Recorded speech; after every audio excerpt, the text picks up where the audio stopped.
Assalamualaikum warahmatullahi wabarakatuh. Saya Dr. Indra Pahala, dosen Fakultas Ekonomi Universitas Negeri Jakarta.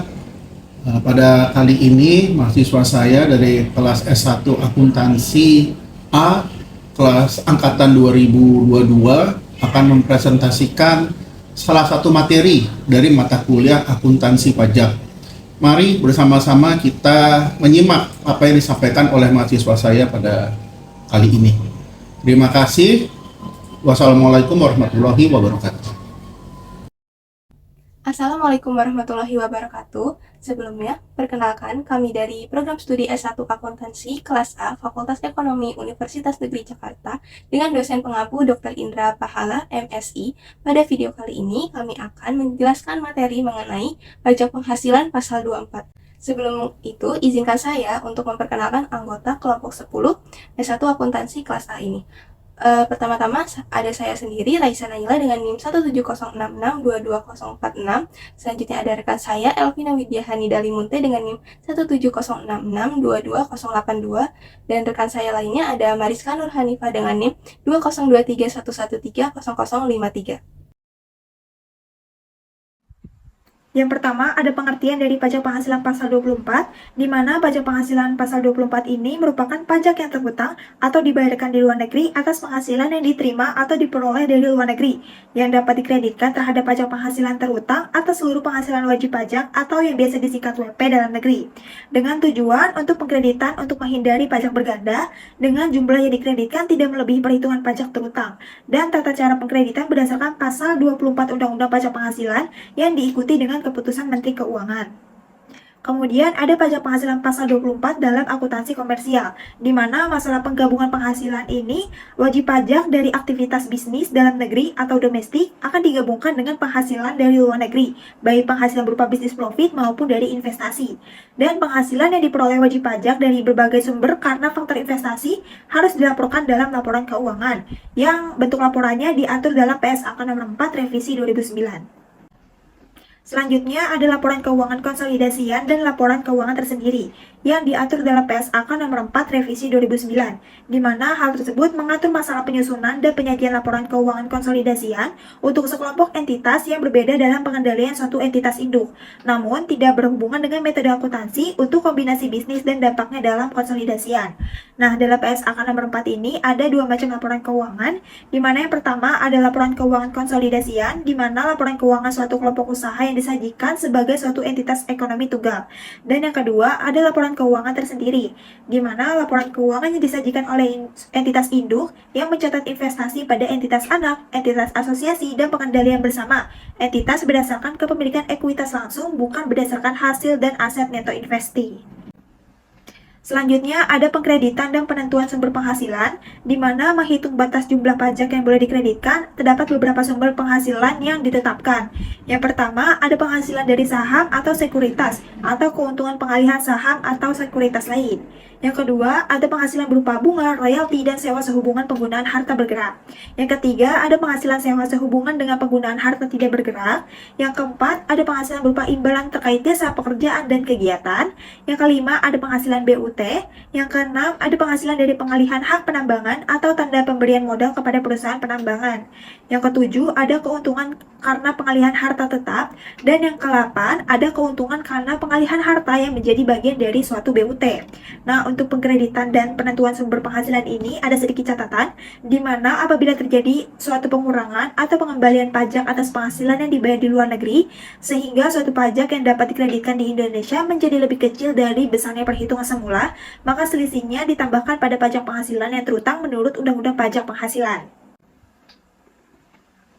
Selanjutnya ada tata cara pengkreditan, di mana wajib pajak ini menyampaikan informasi permohonan kepada Direktorat Jenderal Pajak atau yang biasa disingkat DJP dengan melampirkan beberapa dokumen berkas.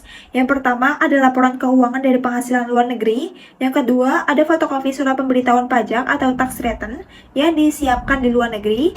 Dan dokumen yang terakhir yaitu dokumen pajak yang dibayar di luar negeri. Selanjutnya ada penggabungan penghasilan, di mana penggabungan penghasilan ini yang berasal dari luar negeri dapat dilakukan untuk yang pertama, penghasilan dari usaha, yaitu dilakukan dalam tahun pajak diperolehnya penghasilan tersebut. Yang kedua, untuk penghasilan lainnya, yaitu dilakukan dalam tahun pajak diterimanya penghasilan tersebut. Yang ketiga, untuk penghasilan berupa dividen, sebagaimana dimaksud dalam pasal 18 ayat 2 Undang-Undang Pajak Penghasilan, yaitu dilakukan dalam tahun pajak pada saat perolehan dividen tersebut ditetapkan, sesuai dengan keputusan Menteri Keuangan. Nah, untuk penggabungan penghasilan ini ada catatan kecil di mana penggabungan penghasilan tidak diperkenankan apabila terjadi kerugian yang diderita luar negeri. Selanjutnya ada tata cara perhitungan kredit pajak luar negeri, di mana ada beberapa ketentuan untuk menghitung jumlah pajak luar negeri yang boleh dikreditkan. Yang pertama, ada jumlah kredit pajak paling tinggi sama dengan jumlah pajak yang dibayarkan atau terutang di luar negeri. Tidak boleh melebihi jumlah tertentu atau ordinary credit method. Kemudian yang kedua, ada jumlah tertentu pada poin 1, di mana perhitungan rumusnya penghasilan dari luar negeri dibagi penghasilan kena pajak, kemudian dikali pajak terutang. Kemudian, perhitungan kredit pajak dilakukan untuk masing-masing negara. Kemudian, ketentuan yang keempat, di mana PKP yang digunakan tidak termasuk penghasilan yang dikenakan pajak yang bersifat final yang diatur pasal 4 ayat 2 Undang-Undang Pajak Penghasilan. Dan yang kelima, apabila pajak penghasilan yang dibayarkan atau terutang di luar negeri melebihi jumlah kredit pajak yang diperkenankan, kelebihan tersebut tidak dapat diperhitungkan dengan pajak penghasilan terutang tahun berikutnya. Maka kelebihan tidak boleh dibebankan sebagai biaya atau pengurangan penghasilan dan tidak dapat dimintakan restitusi atau pengembalian. Selanjutnya ada pasal 18 ayat 2 Undang-Undang Pajak Penghasilan, di mana pajak penghasilan dikenakan atas PKP yang dihitung atas dasar seluruh penghasilan yang diterima wajib pajak. Di mana pasal 18 ayat 2 Undang-Undang Pajak Penghasilan ini mengatur kewenangan Kementerian Keuangan untuk menetapkan saat diperolehannya dividen oleh wajib pajak dalam negeri atas penyertaan modal di luar negeri dengan ketentuan yang pertama, penyertaan modal wajib pajak dalam negeri sekurang-kurangnya 50% dari jumlah yang disetor, dan secara bersama-sama dengan wajib pajak dalam negeri lainnya memiliki penyertaan modal sebesar 50% atau lebih dari jumlah saham yang disetor. Selanjutnya, ada jumlah kredit pajak PPh pasal 24, di mana jika pajak yang dibayar di luar negeri lebih besar dari batas maksimum, maka kredit pajaknya sebesar batas maksimum. Nah, jika pajak yang dibayar di luar negeri lebih kecil dari batas maksimum, maka kredit pajaknya sebesar pajak yang dibayarkan di luar negeri. Selanjutnya ada perhitungan kredit pajak luar negeri dengan wajib pajak badan. Di sini ada satu contoh, PT Abadi di Jakarta memperoleh penghasilan neto dalam tahun 2020, penghasilan neto dalam negerinya sebesar 1 miliar rupiah dan penghasilan luar negerinya sebesar 1 miliar rupiah dengan tarif pajak 20%. Nah, perhitungan jumlah maksimum kredit pajak luar negerinya didapat dari pertama menjumlahkan penghasilan neto terlebih dahulu, didapatkan sebesar 2 miliar rupiah. Lalu yang kedua, apabila jumlah penghasilan neto sama dengan PKP, maka sesuai tarif pasal 17 PPh terutang sebesar 25% dikali dengan 2 miliar rupiah sebesar 500 juta rupiah. Selanjutnya, batas maksimum kredit pajak luar negeri didapat dari penghasilan luar negeri dibagi dengan jumlah penghasilan netonya, 1 miliar rupiah dibagi dengan 2 miliar rupiah, dikalikan dengan PPh terutangnya sebesar 500 juta rupiah, maka didapatkan hasilnya 250 juta rupiah. Selanjutnya, untuk jumlah pajak luar negeri yang terutang atau dibayar, itu sesuai dengan tarifnya yang di luar negeri sebesar 20%, maka didapatkan hasil 200 juta rupiah. Nah, karena batas maksimumnya ini masih lebih besar dengan jumlah pajak luar negeri yang terutang atau dibayar, maka jumlah kredit pajak luar negeri yang diperkenankan adalah yang terkecil, sebesar 200 juta rupiah. Selanjutnya ada perhitungan kredit pajak luar negeri dengan wajib pajak orang pribadi. Dengan soal yang sama sebelumnya, maka pertama adalah menghitung penghasilan kena pajaknya. Didapat dari penghasilan neto dalam negeri ditambah dengan penghasilan neto luar negeri dikurang dengan PTKP-nya. Nah, PTKP-nya di sini adalah tidak kawin dengan tanggungan 0, maka dikurangkan dengan 54 juta rupiah, didapatkan hasil 1 miliar 946 juta rupiah. Nah, selanjutnya dicari pajak penghasilan terutangnya. Ini sesuai dengan tarif pasal 17 Undang-Undang PPh. Dari total didapatkan hasilnya 528.800.000 rupiah. Nah, untuk batas maksimum kredit pajak luar negerinya dihitung dengan 1 miliar rupiah dibagi dengan 1 miliar 946 juta rupiah dikalikan dengan 528.800.000 rupiah, maka didapatkan 271.736.896. Nah, jumlah pajak luar negeri yang terutang atau dibayarnya masih sama seperti yang sebelumnya, 200 juta rupiah. Nah, karena batas maksimum lebih besar dari jumlah pajak luar negeri yang terutang atau dibayar, maka jumlah kredit pajak luar negeri yang diperkenankan sebesar 200 juta rupiah. Selanjutnya, kerugian di dalam negeri. Di sini ada satu contoh, PT Tugu Indah di Jakarta memperoleh penghasilan neto dalam tahun 2020, penghasilan dari usaha di luar negerinya sebesar 1 miliar rupiah, sedangkan rugi usaha di dalam negerinya sebesar 200 juta rupiah. Nah, pajak atas penghasilan di luar negerinya ini ada 40%, sebesar 400 juta rupiah. Nah, untuk perhitungan jumlah maksimum kredit pajak luar negerinya, pertama dicari terlebih dahulu jumlah penghasilan netonya dari penghasilan dari usaha di luar negeri dikurang dengan rugi usaha di dalam negerinya, maka didapatkan sebesar 800 juta rupiah. Nah, apabila jumlah penghasilan neto sama dengan PKP, maka sesuai tarif pasal 17, PPh terutangnya itu sebesar 25% dikali 800 juta rupiah, maka didapatkan hasilnya 200 juta rupiah. Selanjutnya ada batas maksimum kredit pajak luar negerinya, didapat dari 1 miliar rupiah dibagi dengan 800 juta rupiah dikali dengan 200 juta rupiah, maka didapatkan hasilnya 250 juta rupiah. Nah, jumlah pajak luar negeri yang terutang atau dibayar itu sebesar 224 juta rupiah. Karena batas maksimum lebih besar dari jumlah pajak luar negeri yang terutang atau dibayar, maka jumlah kredit pajak luar negerinya ini didapat dari pajak luar negeri yang terutang atau dibayar, yaitu sebesar 224 juta rupiah. Selanjutnya ada ketentuan khusus kredit pajak PPh pasal 24. Berkaitan dengan penentuan nilai yang dikreditkan, sebagaimana telah diperhitungkan sebelumnya, maka terdapat beberapa ketentuan khusus yang perlu diperhatikan. Yang pertama itu, unsur penghasilan yang dikenai pajak bersifat final tidak diperhitungkan sebagai penambah penghasilan dalam negeri. Yang kedua, kerugian di luar negeri tidak diperhitungkan sebagai pengurang penghasilan total. Lalu yang ketiga, jika terjadi pengurangan atau pengembalian pajak atas penghasilan yang dibayar di luar negeri, sehingga besarnya pajak yang dikreditkan di Indonesia menjadi lebih kecil dari perhitungan semula, maka selisihnya ditambahkan pada PPh yang terutang sesuai ketentuan. Dan yang terakhir, jika beban pajak yang dibayarkan di luar negeri melebihi nilai yang boleh dikreditkan, maka atas selisih antara kedua nilai tidak dapat dikompensasikan di tahun fiskal mendatang. Baik, di sini saya akan menjelaskan tentang perhitungan PPh pasal 24. Yang pertama yaitu cari PPh atau pajak terutang atau dibayar di luar negeri. Kemudian menghitung jumlah total penghasilan yang diterima. Lalu mencari PPh terutang di dalam negeri berdasarkan tarif PPh pasal 17. Setelah itu mencari batas maksimum kredit pajak dan menentukan besarnya PPh pasal 24.